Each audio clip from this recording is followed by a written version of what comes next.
Hello, welcome to the Forest School podcast. This week, Mem and I are having a chat about the idea of consistency and why maybe this is clickbait. I think consistency is a myth. I don't think you should try and do it. Hope you enjoy the podcast. Thank you so much for everybody that's supporting us on Patreon.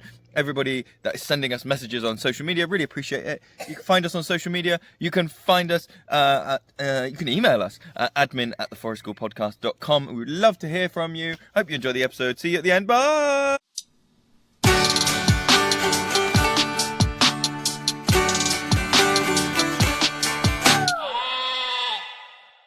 It's always too loud when I start. Sheep. The sheep! Oh, do you know what? It's because I don't have a donkey. Clearly today would be donkey themed. Did you see my message? Oh, I went yes, to the donkey sanctuary today. Went to the lovely donkey sanctuary today in Seaton in Devon. A very bright sunny day. And there were some donkeys just letting it all hang out. And it's just the phrase hung like is not inaccurate. Yeah. I just wasn't expecting to have that conversation with my kids as all these donkeys kind of paraded. Because I sent you a picture of one, but there were multiple. Really? Just guys just letting it all hang out on a hot day. Oh my lord! Special To be donkey clear for day. people listening, I mean donkeys. I don't mean guys walking around the donkey sanctuary. I just sent a picture to Wem. That was what I thought was appropriate. Oh my gosh. Yeah, otherwise I would have started the episode with a donkey. With the That's donkey, not- because that's very much top of mind. Have you been out and now I would say becoming slightly worryingly dry weather? Oh yeah. I mean, last spring was the wettest spring on record, wasn't it? And now it's the driest. So that's nice. All the grass is dying. There's going to be a hosepipe ban soon, I reckon. Yeah, it's hot, isn't it? Did you see the thing that's apparently since we haven't built a water reservoir in the UK since 1991, but the population has gone up 10 million since then. Wow. And it's because people don't want them in every housing estate. And so every time they've tried to put a housing estate up and been we do kind of need to do a water reservoir, people are like, no, not a water reservoir, ugly. But some water reservoirs are really nice. There's a lot near here where you can walk around and, Some you can swim in. Some you can Can't you? swim in. Yeah, some they do. Yeah, have that gives me kind the of slight hot water swimming heebie-jeebies. clubs. To think that your tap water has been swum in by somebody. In Yeah. that way. Yeah. Or you don't want to swim there. No, thinking that people have been swimming in my tap water. I am reading Orbital, which won the Booker Prize last year, and it's about it's fiction. It's about people on the International Space Station. Oh my god, banging book! It's so good. But it's so well researched. I'm guessing I've never been to the space station, but she must have researched the author. And they have to drink each other's recycled urine, so it could be worse than swimming. I don't think it's mandatory that it has to be each other's. Presumably it all goes into the same. So it's not like Dave has to drink Jenny's and Jenny has to drink Mike's. Right.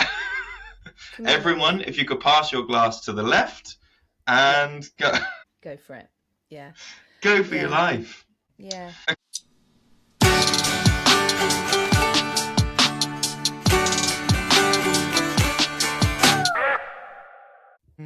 Okay, so this topic is one of the topics where my brain went kind of reactionary. Someone put a thing out on the internet and I saw the thing and I went, no. And I went, no, so hard that I was like, this is a podcast.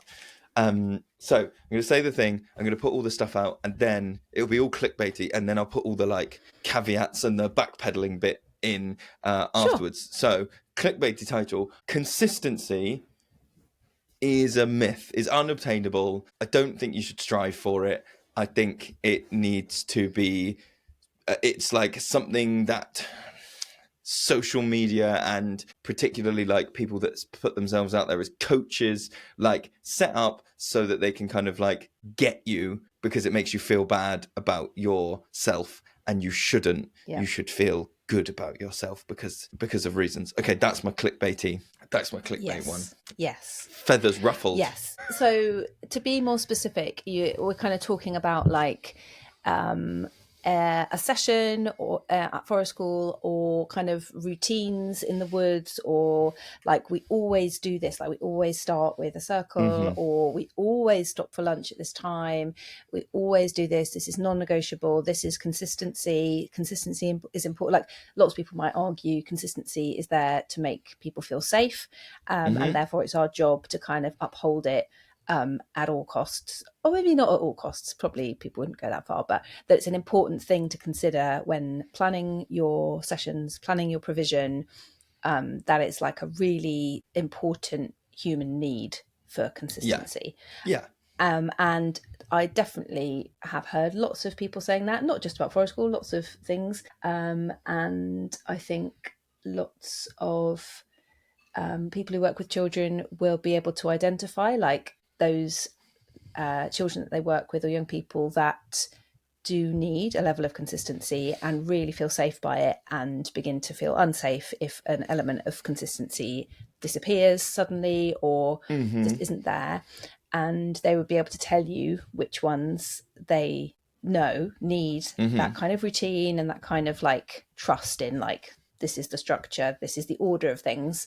And then again, I bet if you had a really in-depth conversation with some of those same educators, you said, and now which of your learners really hates consistency and finds it really flipping hard, or can sometimes do the thing that is expected of them at the expected time, and other times just really can't.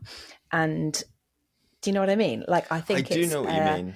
It's a coin with two sides. How do you feel about, so the phrase you just used was levels of consistency. And I think there's something in that visual metaphor, which is like, there's like, in my head, the levels get like more solid. Do you know what I mean? If someone was like high level of consistency, in my mind, it's like chiseled into stone, and then low levels of consistency is down there. How do you, how would you feel if it was reframed into like, there are definitely participants in any group who will need areas of consistency or types of consistency rather than something that puts a graded system on it, like levels or intent, or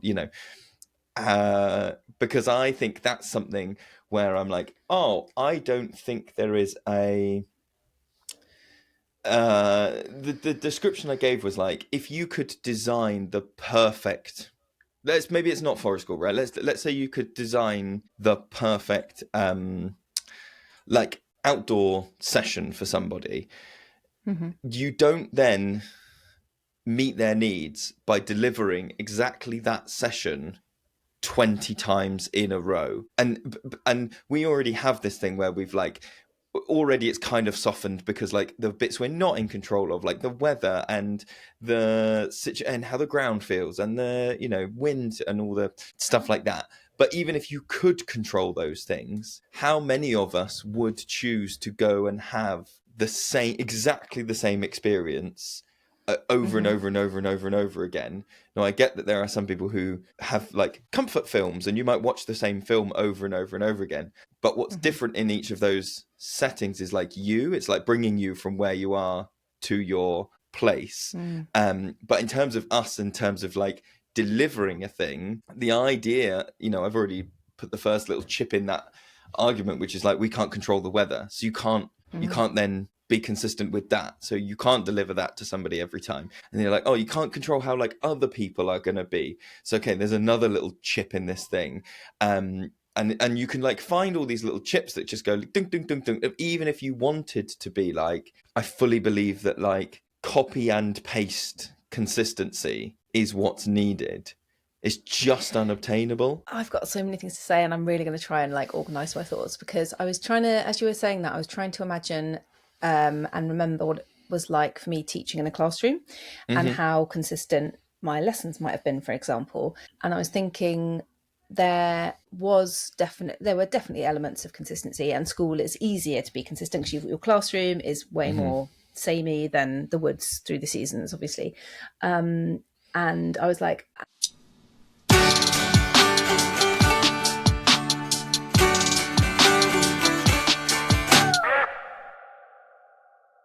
and why was I doing that? And I was like, it's for people's nervous systems to feel good, but it's also because then the children will know what I expect from them. Do you know what I mean? And I was like, ooh, that's really interesting. That is a situation in which the children have very little autonomy. And so in order for them to be compliant and do what they need to do and to let me do what I need to do to further that system, consistency is good because, I expect you to write the title and the date and the learning objective within the first 5 minutes of the lesson. Like, I actually didn't really care about that stuff.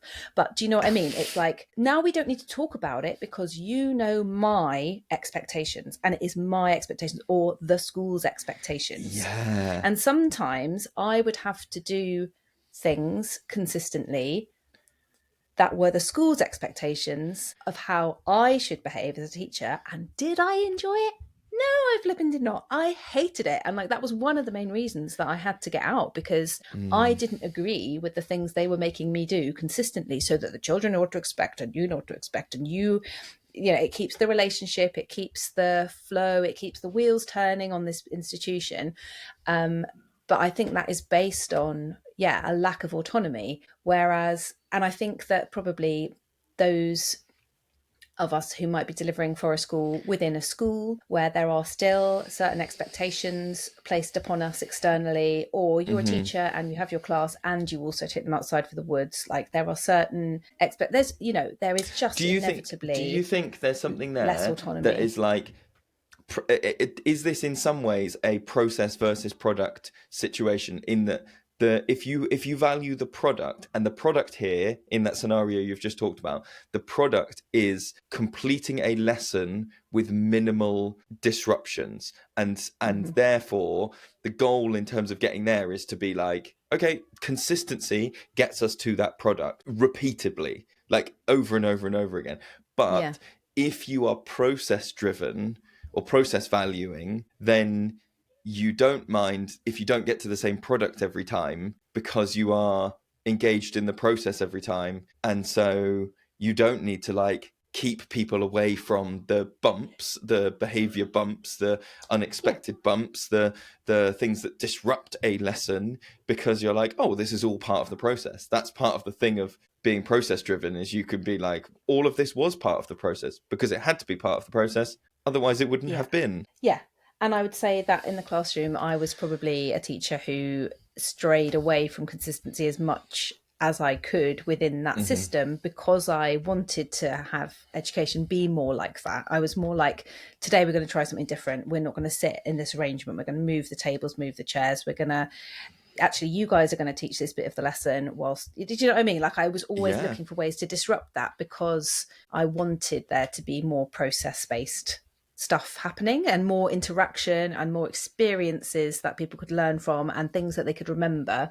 Whereas I went back to the school that I used to teach at last summer, and some of my colleagues from the same department were describing what the classroom is like now, and it is exactly like you describe.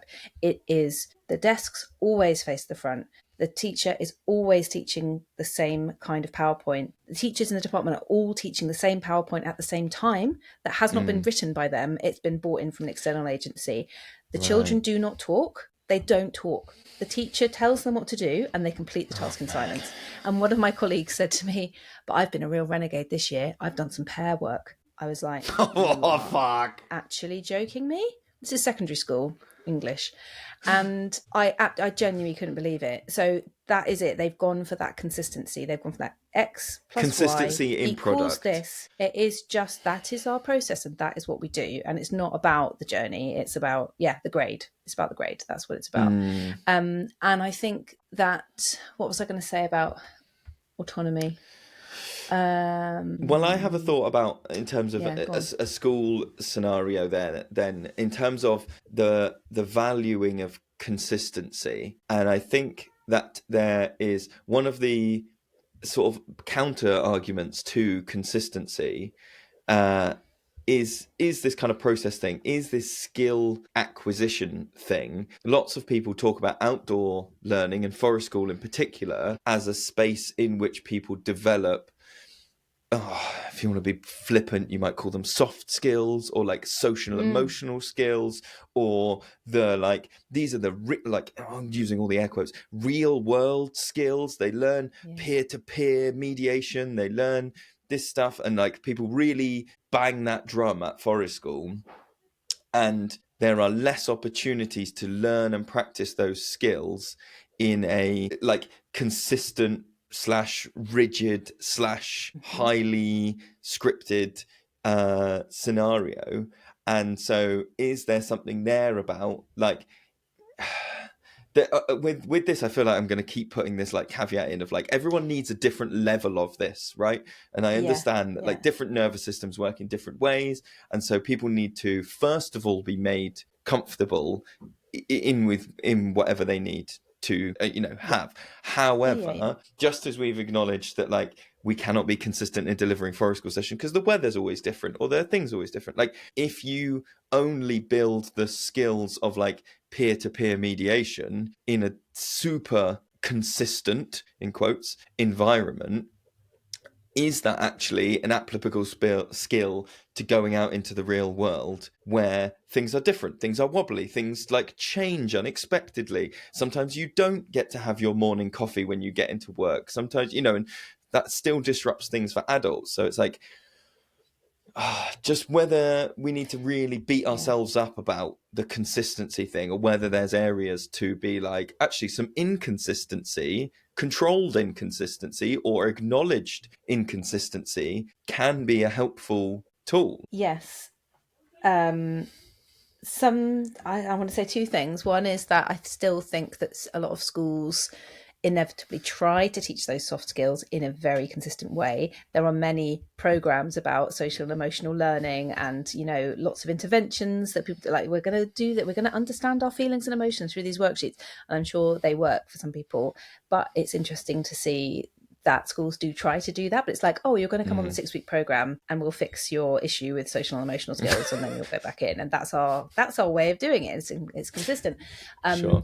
But maybe what you're describing about that like inevitable inconsistency or forest school is part of the risky element of it as well, that you might be somebody who really struggles with that and you really want some certain things to be the same, and it's quite risky for you to be in that place where actually, do you know what, it's just not possible. I know we normally eat over here, but now it's really windy there, or that tree is a bit dangerous right now, so we're going to actually have it in a different place. And that can make it really risky. It doesn't mean that that's bad or wrong, and obviously for some people that element of inconsistency or that element of risk might be just too great right now for them, and we accept that. We go, do you know what, forest school isn't for everybody. It doesn't make everybody happy. Not everybody loves it. And for some people, it's like borderline. And then we obviously look for other ways to make them feel safe, despite not being able to deliver. Because sometimes it's just not even possible. It's not even an ethos choice. Sure. It's just, as you say, like the weather or the environment, that means that we just can't. And then I quite like that as a low demand experience and learning opportunity, obviously within your window of tolerance, as again, caveat. If it is making you incredibly dysregulated that you can't gain that consistency that you crave, then that is not healthy. We're not advocating for like support, jump in the deep end, exposure therapy, do that shit, right? We've said that. I think we've covered ourselves in terms of that.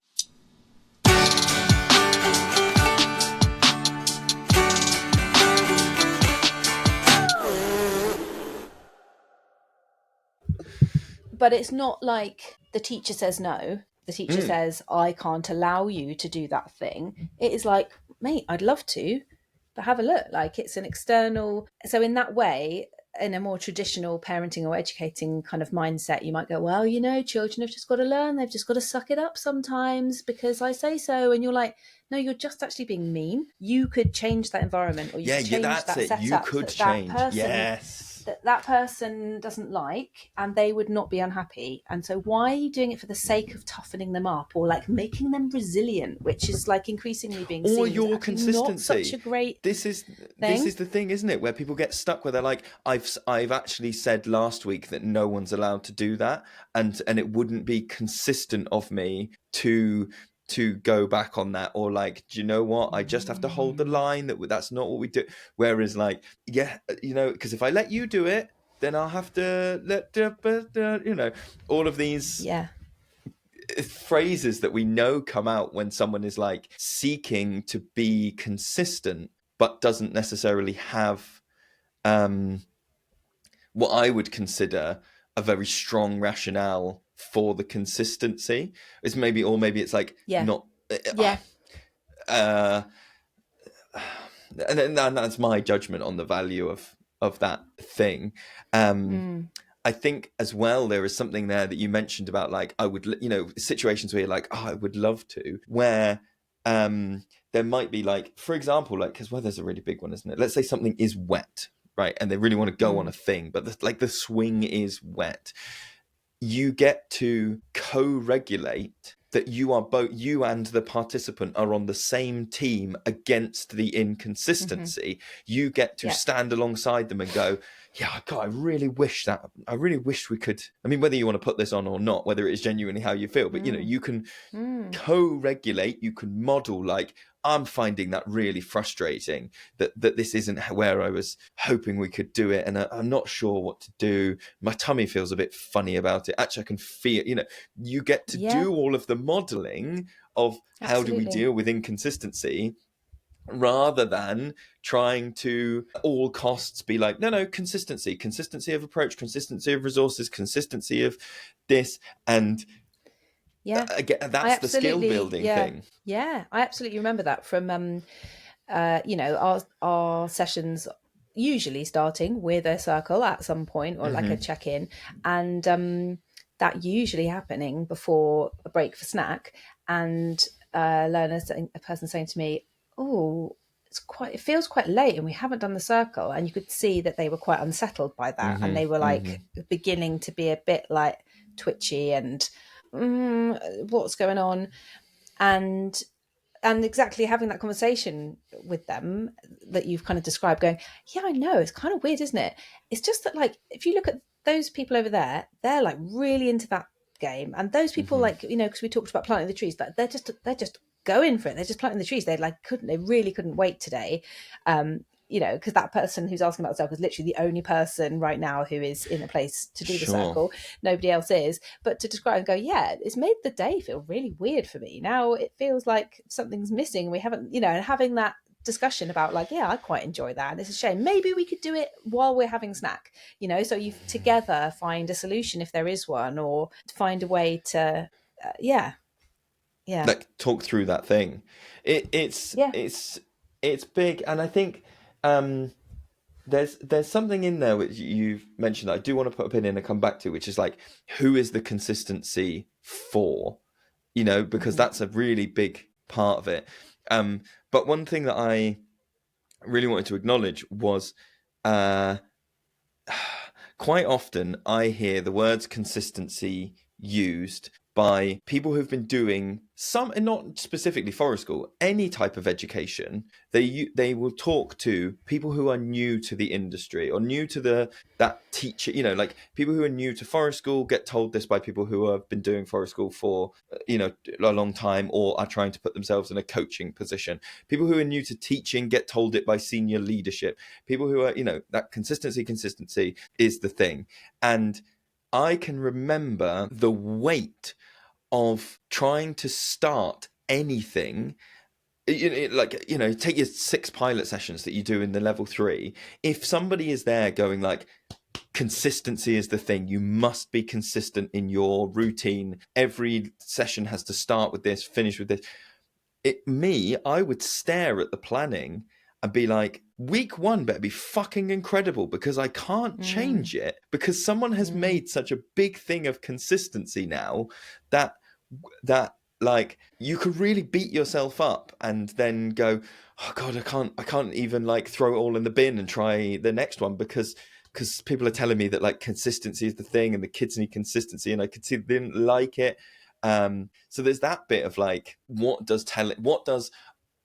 I would say overvaluing consistency do to people who are just starting, you know? Yeah. What effect does that have on them, and what does it do to creativity and to changing things? Do you remember, did you consistency come up for you when you were starting? I can't remember that Teaching it did, or forest school, I suppose. definitely. Oh yeah, I've definitely seen and heard forest school people saying, but I thought every session had to begin and end with a circle. And it's like, where have you heard that it should? You've been told it by somebody, or you've got that impression that that's how you have to do it. Like, that's forest school. That's what makes it forest school as opposed to anything else. And I've heard a lot of people with that idea.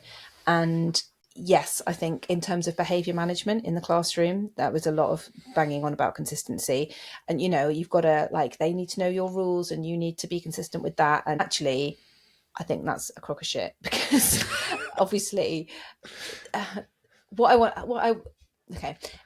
because what I think helps with behaviour management is relationship building.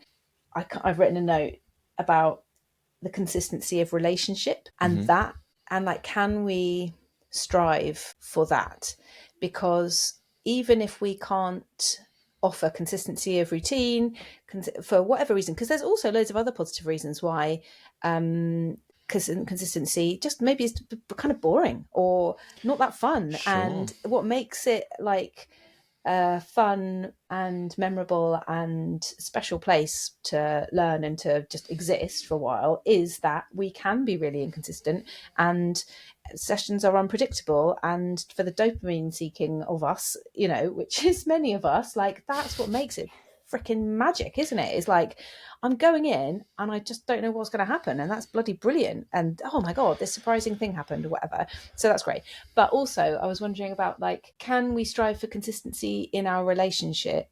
And what I mean by that is not like I know that if I break this rule I will get told off and this will be the outcome. I don't mean that. That's still like a structure. I kind of mean like, we can, even if we're not consistent in the way that we react to something. So, you know, you said, oh, I said no to that person last week. I said we weren't allowed to like play that game. So I've got to say no again.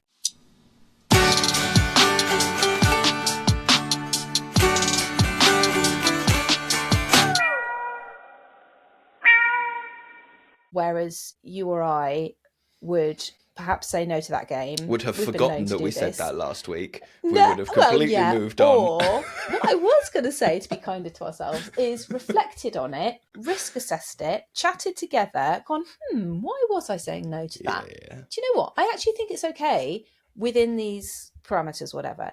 And for us to be really honest with the group about that and go, do you know what, guys? I was thinking last week, and I said no to that game because I was worried about X, Y, Z. Thought about it. Actually, let's go for it. What do you think? Shall we do it this way? So in that kind of other thing of like guiding a new teacher, you've got to be consistent. Your rule goes, you've got to be the same, have the same approach. Actually, what is consistent about working that way that I've just described is that the hope is that the group begin to build a relationship with you in which they know that you are a thoughtful person that says things for a reason, that actually cares about what they want to do, that doesn't flippantly say things for no real reason. Do you know what I mean? And that's where the consistency is, and that is attachment. That is actually secure attachment, because if you are, like, an example where that wouldn't be consistent, even if you had like a really repetitive structure in place, which everyone was down with, and you always started with a fire and you always started with a circle, and then we had this and then we had a song and la la la la la.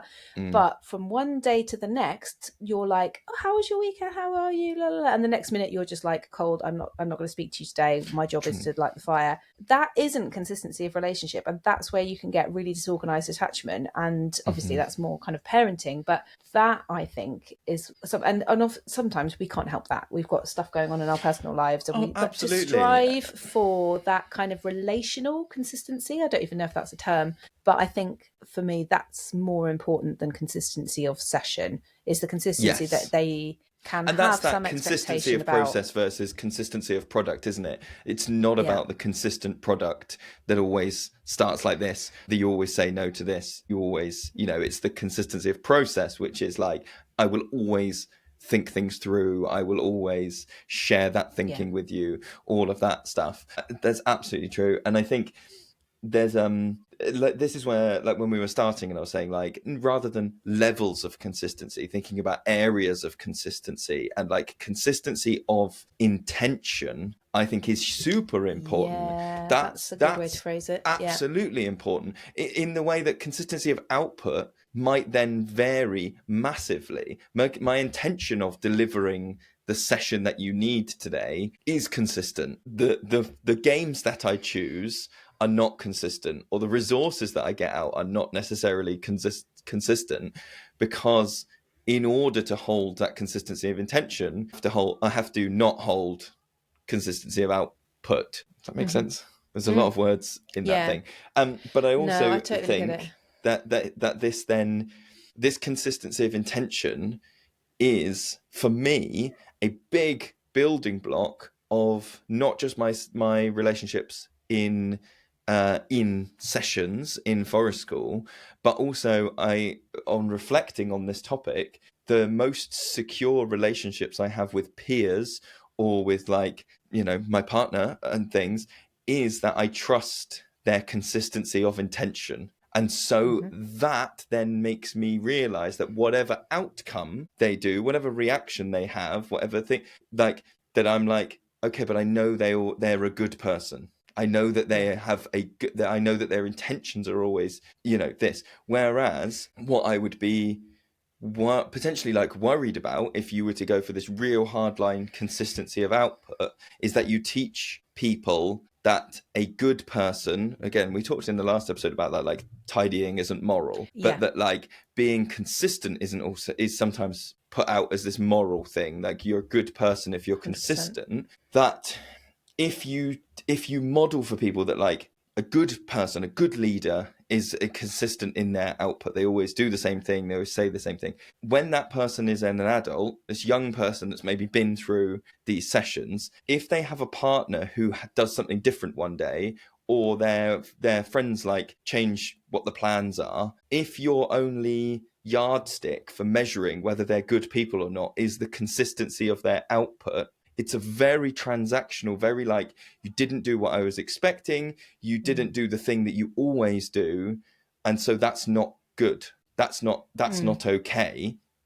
As opposed to a more tricky and a more nuanced, but potentially a more stable thing, where if you go through a forest school where someone is modeling consistency of intention and verbalizing that a lot and saying, like, I'm always aiming to get to here, this is what I'm trying to do today, this is what, then I think you potentially have more secure adult relationships if that participant then grows up and then they're like, this person in my life has changed the amount that they're texting me. And you don't treat that as, like, they're a bad person because their output's changed. You go, like, well, they're a good person, and I hold that they're a good person, they're consistent in their intention, therefore there must be something else going on. Does that make sense? What do you think about that consistency of intention vibe? Yeah, I think that's a good way of phrasing it. I think I was going to kind of throw a question back at you and ask you, do you think in forest school, or even in your career in education as a whole, do you think you have had consistency of intention, or do you think that shifts over time? And me as a leader, have I always had consistency and intention? Of intention. Of intention. Probably yes, but the intention has changed. So say more about that. So how can that be consistent if it's changed? How can that be consistent if it's changed? Because the consistency is delivering the best session I can with the knowledge that I have. Yeah. That's my consistency. That's the bit I'm going to hold. And that way I can retrospectively not beat myself up and not be tied to like, do you know what, the first couple of years I did this kind of like point system, or I thought about merit badges for different knots and stuff, and be like, yes, but the same person is in there with the same intention of connecting people to the natural space, to like building the thing. All of those intentions are the same. It's like now my output is different because that I have different knowledge, I have different things going, different bits of information, whether that's about what I know about people or what I know about even what I know about what doesn't work. Because I have changed the things, you get these things, you go, that doesn't work, that feeds into my thing, which means I'm then like, so I think I wanted to pick up on I know that makes sense. I wanted to pick up there on, like, you were touching on, like, not beating ourselves up, not being hard on ourselves. And I do think that is a massive issue with the idea that we need to be consistent. The amount of, like, our trainees, for example, that I've observed, and in reflection after a session, they have beaten themselves up for elements that they wanted to be consistent about and they didn't. Like, oh, I forgot to do the thing, or I told myself I was always going to do X, Y, Z. Oh, I forgot such and such, because they have this idea that they should have done this particular routine or particular ritual. And I think, and I was, again, also thinking about the moral issue about tidying up that we talked about last time, that I think we are told in the wider world that habits are good. And if you can't form habits, then you are broken. And, it's easy just, there are so many people out there who will tell you they're going to fix your life and your ability to form habits through books or apps or whatever. And if that doesn't work for you for whatever reason, and you're just not there, then you are made to feel ashamed. And so if we're being told that, like, or, the amount of times that we've tried to set up various different things, like, especially with things like reflection at the end of the session, like you say, you try and do something and you're like, oh God, I keep forgetting to do that, or I didn't manage to get the group to do this. I still didn't manage to get the group to do this. And it's like, where is that, like, self-judgment coming from? And is there perhaps a reason why that thing that you wanted to be consistent about never seemed to happen? Probably because it wasn't the right thing. Maybe. Who knows? Not always. But there could be, rather than you beating yourself up and going, oh, it's my fault, I forgot to leave time to do the consistency thing. I have just scribbled on a thing here, which is, how does this land with you? So I think us acknowledging that we are inconsistent publicly, like modeling wise, like you said about, like, talking to someone and going like, yeah, we do normally do the circle, but these people are doing that thing, or the other bit of acknowledging yourself as a human being, which is very vulnerable to a group of young people that you are holding space for, to be like, hey, this is what I've got today emotionally, without going into details, being like, I've just had a really bad time, I'm actually really upset about this stuff, so this is what I've got and I'm going to do my best today. I hope you guys can understand if I'm not able to be and the phrasing I probably said was, because it's a real story, was something like, I can't play this game today, or I don't have the bandwidth for this. But actually, to sum that up, I was kind of going, I'm not consistent, I'm not going to do the consistency thing. So how impactful do you think that experience is of the modeling and seeing an adult not be consistent and owning it is, in terms of young people not beating themselves up when they can't be consistent? Like you were just saying in that thing about the classroom right at the start, of like, it's about consistency is then they can be consistent with their behavior, which is for, because that thing that if you are holding such a really hard consistency line, that the only one of the big pieces that then can't be consistent is the participants. And if they're not being consistent, are we in a position of making them feel bad because we're there sort of on a pedestal being like, well, I always am emotionally secure and I always say these things in exactly the right way and I always hold this, and people looking at that and being like, oh, that's kind of unattainable. Being a little bit messy and owning that mess from time to time means that those young people then have got license to come in and go, bad night, Lewis, going in a hammock. Yeah. Don't talk to me. Yeah. And Totally. be like, yes, mate. That's better than, because consistency is, oh, maybe I've got one here. Ready? Consistency is masking. How do you feel about that? Oh, yeah. Yeah. To The ability neurotypical, to neurodivergent, if you are being consistent, you are masking, maybe to a greater or lesser degree, but like anybody who is like being consistent is masking, is being untruthful. But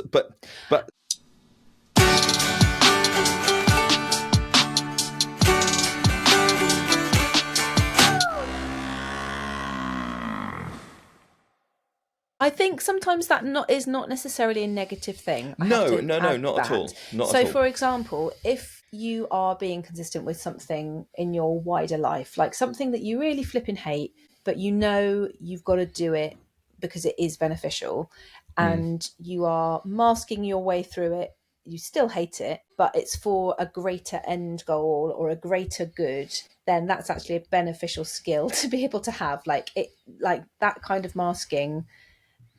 People who can do that and can be very successful. It takes loads of spoons, and to acknowledge that it takes loads of spoons of energy is also helpful. But do you know what I mean? Like, I don't necessarily think that.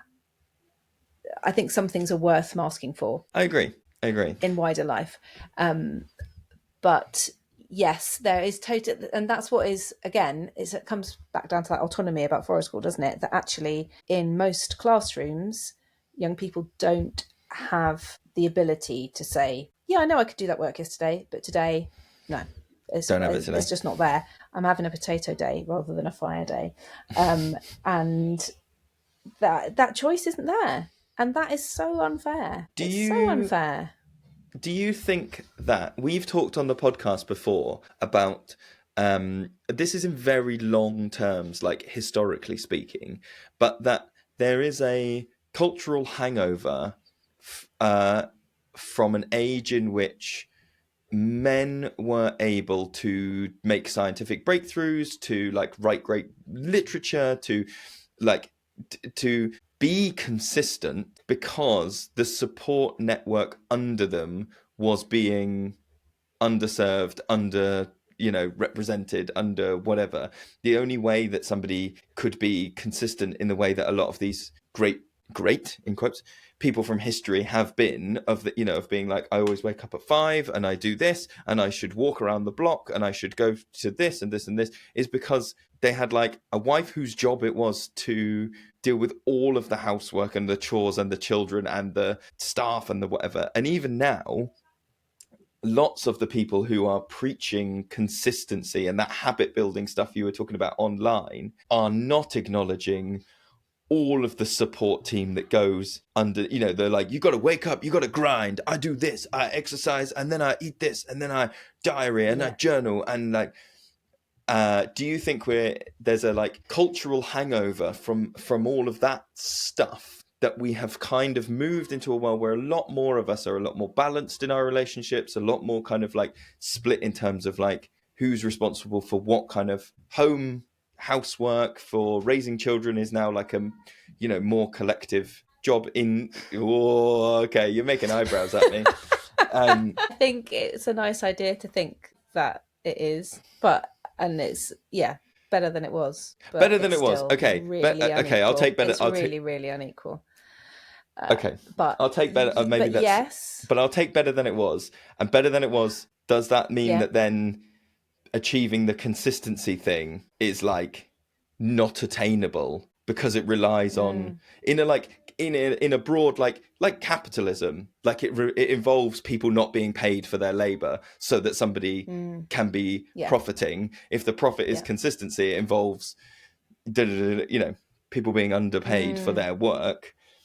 Maybe I've wandered off on a massive tangent there. Well, it's interesting. I thought what you were going to say was say a better thing than what system, I said. Oh, it's the opposite kind of what you're saying. Is that the education system as it is at the moment is trying to strive for consistency, which doesn't actually maybe exist for some kinds of successful people who have the freedom to be like, I'm just going to try this thing out. just going to try out a thing. Oh, it's that's really interesting. good. Oh, now I'm really flipping successful because I tried it. I had the time, the freedom, the autonomy to try loads of different things until something landed, until something worked, and it made me very successful in whatever way. Whereas the drudgery, which some could be said is consistency, is left to those people who are not being rewarded for it, so that those people can have that freedom. And that maybe the education system currently is striving for a consistency of outcome, a consistency of productivity that you might get perhaps in factories, in that kind of in the armed forces, in those environments where you don't have any autonomy and you crack on To the benefit of others. To the benefit of others, not yourself. And also to take that, like, consistency is measurable in a way that inconsistency is harder. So in terms of like it, an education system that wants to assess how good you are at lesson planning or lesson delivery, assess how good you are at getting students to pass this kind of test. Consistency is way easier to look at it and be like, well, you haven't done the date and the title in 50% of these book pages, therefore that's an inconsistency, therefore we can pull you up on it. It would involve nuanced relationship building to unpick and learn what someone was doing and going, okay, so I can see your intentions here, and that's kind of this. Maybe we can workshop that. Maybe I can educate you about this area so that you can have a bit more knowledge in that thing. But that's really hard. That's and really time intensive. And so in that same way of like our brains are really good at finding stuff that isn't symmetrical. Our brains are really good at finding stuff that isn't consistent because we're pattern recognition monkeys. And so maybe that's where our brains fall to naturally, is like spotting inconsistencies. And then we assume that that's important. Yeah. Reading into it. Yes.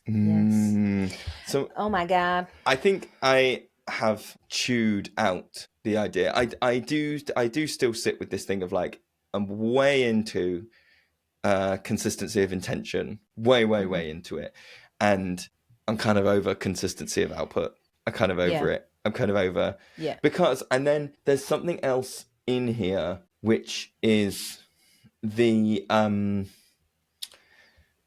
commercialization of a lot of things in education. You talked about lesson plan and PowerPoints that had been bought in, and this idea that you can buy consistency is rife. That like somebody can be like, here's my 6 weeks of maths and it delivered really well. Here's my 12-week forest school lesson plan. If you do it, it'll be consistent because I've already done it and you'll get the same results, and and like that consistency of results is still in there, and it's still so pervasive and so like almost like predatory on people who are looking for or told that they need to be like super consistent. And so they're like, okay, well, if I just buy a thing, that will be consistent then, won't it? Because then that's not me and I'm a messy human. But if I buy a resource, the resource is neat and tidy and consistent, you know? Yeah. And again, what modeling is that showing our young people? It's like Absolutely. robot good, no robot bad, human bad.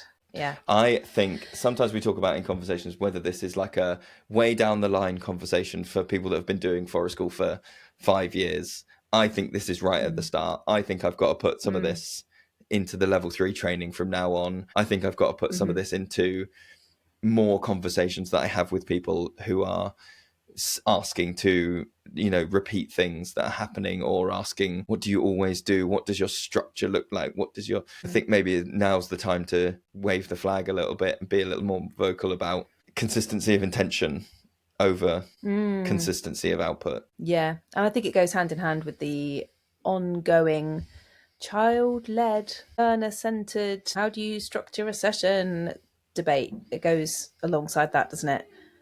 Yeah, absolutely. Oh, Oh, jeez, I'm all jazzed. Yeah, man. Oh, I meant to say it at the start. Thank you to all the people that are on Patreon. Thank you to all the people that are. If you don't already, could you go and check out our YouTube channel? Because we're creeping closer to 1,000 subscribers on YouTube. I'd be very excited to hit that milestone. I think we're in the 700s now. So we just need to nudge a few more people over. And then we'll get to 1,000 subscribers on YouTube. And then I can put professional YouTuber on my LinkedIn. I was remembering the first time I ever heard the word YouTuber. It was when I was meeting a group of year 8s, and I got them to write me a letter about themselves and, you know, what they felt about English and stuff. And one student wrote that they wanted to be a YouTuber when they grew up. And I was like, what are you on about? Tuber? That's not a word. It's not a verb. Like, it's not a noun. Wait, a noun? It is. It's not a noun. You know, the first time I ever read it, I was like, I know what YouTube is. And she was like, yeah, so I want to be a YouTuber. I was like, what is that? Yeah. I wish were the days. Mate, that was a lovely chat. All right. See you next time. Yeah. Bye. See you soon. Bye.